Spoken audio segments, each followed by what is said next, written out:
When you write or edit VBA code in Excel, you'll do so using the Visual Basic Editor. The editor gives you all the tools you need to manage your code effectively. There are two ways to open the Visual Basic Editor in Excel. If you've already recorded or written a macro, you can display the macro dialog box. In the macro dialog box, you just click the macro you want to examine, click Edit, and the Visual Basic Editor appears. Now I'll close the editor. I did that using a keystroke, and now I'll tell you how I did that. To display the Visual Basic Editor, in the same configuration that you left it, press Alt F11. If you're in a workbook that contains no macro code, the Visual Basic Editor will open, but there will be no window.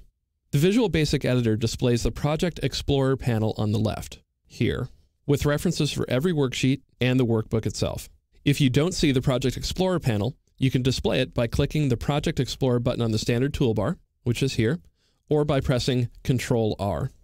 When you double-click one of these references, such as this workbook, Excel opens another code window with all the code that corresponds to the This Workbook object within the workbook. The most common code you put in the This Workbook code module is what's called an event handler. For example, if you wanted Excel to save a workbook every time a user tried to close it, you could create a routine such as this.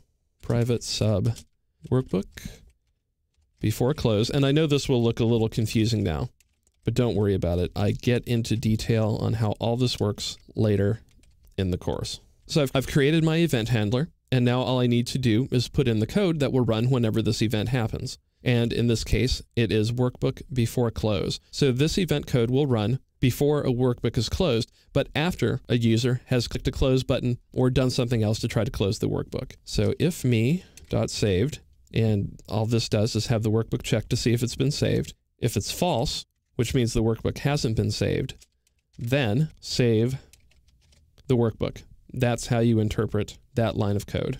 At that point, I can either press Ctrl-S to save the workbook or click the Save button on the standard toolbar. In the Visual Basic Editor, you manage windows the same way that you manage windows or documents in Excel, Word, or any other Windows program.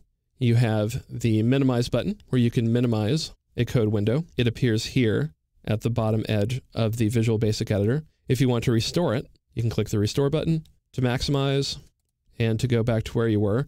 And then, of course, if you want to close the window, you can just click the Close button. In a previous movie, I spoke about the Excel object model. If you don't have a handy reference, either in book form or online, you can check out the Excel object model using the Object Browser, which is available within the Visual Basic Editor. You can display the Object Browser by clicking the Object Browser button on the standard toolbar or by pressing F2. You can then look up any objects that you want. So for example, if I wanted to look up the workbook object, I could scroll down this list and display the workbook object. Now the Object Browser displays all of the properties, methods, and events that are contained within the workbook object. I can scroll through them, click to get more information on them, and so on. If you want to print a code module, say that I wanted to print out my code here, I could click anywhere within the code module and then either click File, Print, or press Ctrl-P. They both work. If you want to return to Excel, you can do so by either pressing Alt F11, like we did to open the Visual Basic Editor, or you can click File, Close, and Return to Excel. Now let's suppose you have 2 or more workbooks open at the same time. And for this demonstration, I'll just create a new workbook. When you do, the second workbook and its sheets appear in the Project Explorer. So I'll press Alt F11, and you see over here on the side, we have Book 2, which is the new workbook I just created, and the VB Editor workbook, which I created before. It's very easy to forget which workbook you're editing when there's more than one open, so I prefer to have one workbook open at a time. Like any editing environment, it'll take you some time to become fully comfortable using the Visual Basic Editor. Once you become familiar with its controls, though, you'll find that it's a powerful, flexible tool that helps you manage your VBA code effectively. Oh, and one more thing. Remember to save your workbook as a macro-enabled workbook. To do that, go back to the main Excel program, click the Office button. If necessary, click Save As, and then click Excel Macro-Enabled Workbook. Click Save, and there you go.